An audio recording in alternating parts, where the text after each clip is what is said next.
Well, here we are back in the Duns studio, and I'm attempting an interview with a seasonal interview with Maurice Kirk. He's a bit like the Brussels sprouts of the blog world. Some people hate him, some people love him. The jury's out here on what I actually think of Maurice, but he's a very interesting person, and he does persist with his campaign, which has been going on for many, many years, in his pursuit of justice, as he would like to say it is. Anyway, this interview is done on Skype, and the first part here is trying to demonstrate just how difficult it is for ignoramus like myself to actually make Skype work. You will notice that I'm on this side of this screen here, looking out of the screen, and Maurice is halfway, he's on the wrong side. Now, when I recorded an interview a few days ago, my face was over here, and the person I was interviewing was over there, and that worked perfectly well.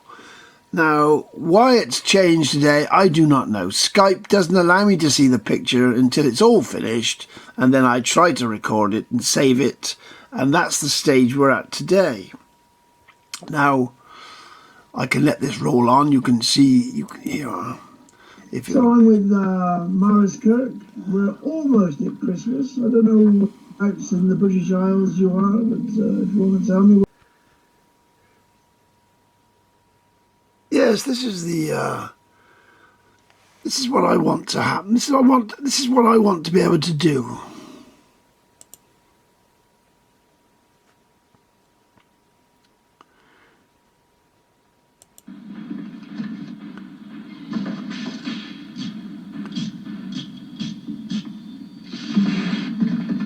You see, I want to be able to move the head from one side of the screen to the other. I don't want anything quite as dramatic as this, but I can identify with that.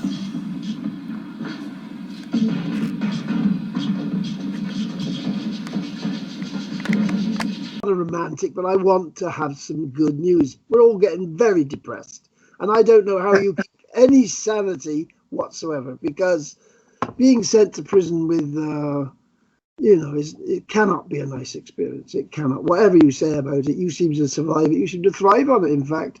But it's not very nice. And we are getting a bit old, aren't we? We are getting a bit old for this. Don't you think? Yes. But Kirk is renowned for turning a difficult situation into a game. I go to court and treat the whole place as a joke. I didn't yesterday because I suddenly realized I was back in a proper British courtroom.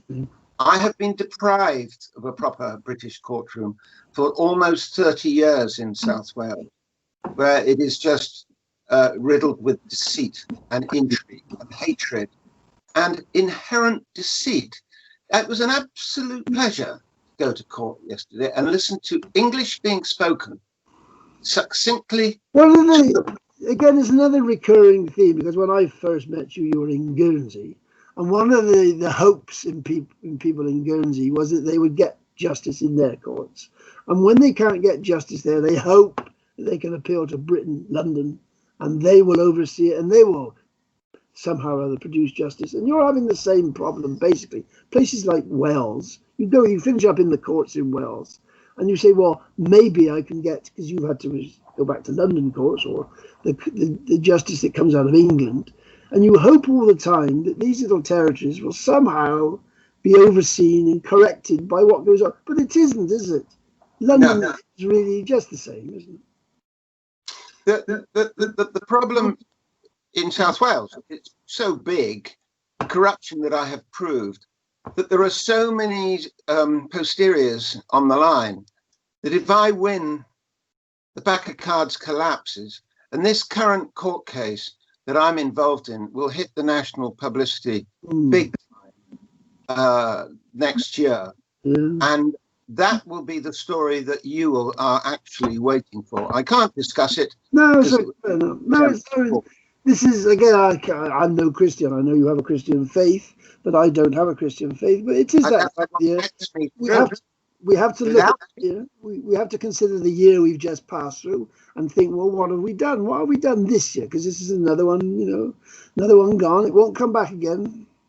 So we have to think, well, have we achieved anything, or have we done anything useful for anybody? That's what I like to think. But I will say, well, I've been reading a lot of stuff. History. I love my history. And there was in 1728, the bailiff or 1724, the bailiff of Guernsey blew the whistle on the corruption in Guernsey. And he blew the whistle. It was quite extraordinary. And do you know what they did with him? When they went to the Privy Council, they sacked him. So, I mean, that is the sort of everybody should, if anybody's got any aspirations of getting justice in the courts, that's what they need to look at their history.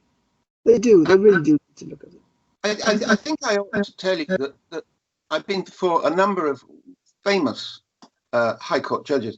And one of my applications concerning the swindle and the theft of our veterinary practice, when they took advantage of Nicholas Blackwell mentally ill, I was before His Honour, Mr. Justice Blom Cooper.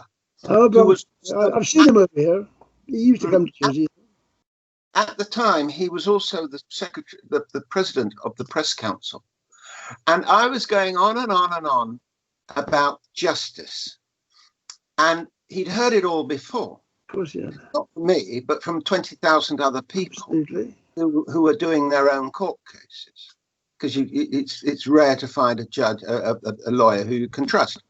And they all went out, the visiting judges. Remember, for those who don't know, these Lord Justices came from England just before they were promoted to be onto the Supreme Court. Or there wasn't the Supreme Court in those days, but to be on the Royal Courts of Justice. And it was part of a penance for a High Court judge in England to have to do a session in the dreadful Channel Islands and the incestuous way they run their law courts. And it was all part of a penance that they have to do their session. Then they've done their bit, so they're then at the Royal Courts of Justice as Mr. Justice, somebody or other.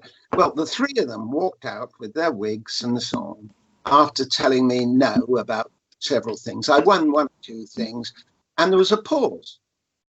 And his lordship came back in, and he took either his wig or, yes, I think he took his wig off. That's right, or his glasses. And he said, Mr. Kirk, I feel I ought to I'm going to spoil what he actually said because I can't remember, but the gist of it was, Mr. Kirk, you go on and on about this word. Justice is a man-made concept.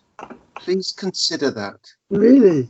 He looked at me and I looked at him and I quietly nodded because I realized exactly what he meant. Justice has got nothing to do with law courts. The rule of law, in my opinion, in my jaded opinion, no longer is of any interest in a Welsh courtroom because they don't go by the rule of law. But to enter into the subject of justice, you must be a madman going to court seeking justice.